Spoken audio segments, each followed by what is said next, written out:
इस तरह से महसूस किए। ये क्या मामला है, इसमें क्या राज है, इसमें क्या भेद है, इसमें क्या मुकाशना है। अगर आप यूहन्ना की इंजील उसका 10 बाब के 18 को पढ़ेंगे तो आपको एक बात की समझ आएगी। फिर आप कहेंगे यार ये तो वाकई राज है। पढ़ो जी जरा बेटा, किसे निकाला है? यूहन्ना की इंजील उसका 10 बाब उसके 18 है, उसमें क्या लिखा है जी? कोई उसे मुझसे छीनता नहीं। हाँ, यीशु क्या कह रहा है? यीशु क्या कह रहा है?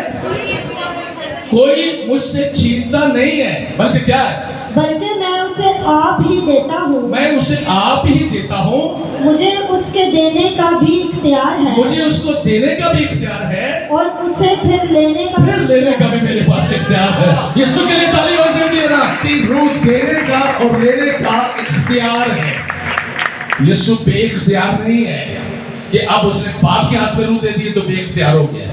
यीशु आज भी इख्तियारी असीम है। जो उसने कहा था ना कि आसमान जमीन का कुल इख्तियार मुझे दिया गया है। आज भी जब आप दुआ करते हैं तो बाइबल के अंदर लिखा हुआ है हम डायरेक्ट सकते हैं। मैं आपको ये भी बता दूं, आपको कभी नहीं मिल सकता, क्योंकि ये सारा इख्तियार उसने अपने बेटे को दिया है।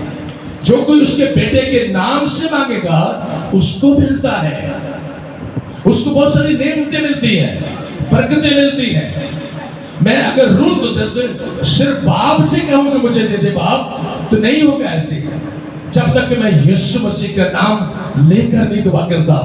खुदा यीशु अपनी कुदरत के वसीला से रूह कुद्दस की कुदरत को भेज मुझ पर। हम कहते हैं ना यीशु रूह भेज, यीशु रूह को भेज दे, यीशु अपनी कुदरत को जाहिर कर दे। और ये सब चीजें उसी के नाम से आज मिलती है। तो आपने लोगों ने सुना होगा कलाम या काम तुम जो कुछ भी करो किसके नाम से करो? किसके नाम से करो? यीशु के नाम से करो। इसका मायने है कि जो कुछ भी तुम करो यीशु के नाम से करो। और हर घुटना किसके सामने झुकता है?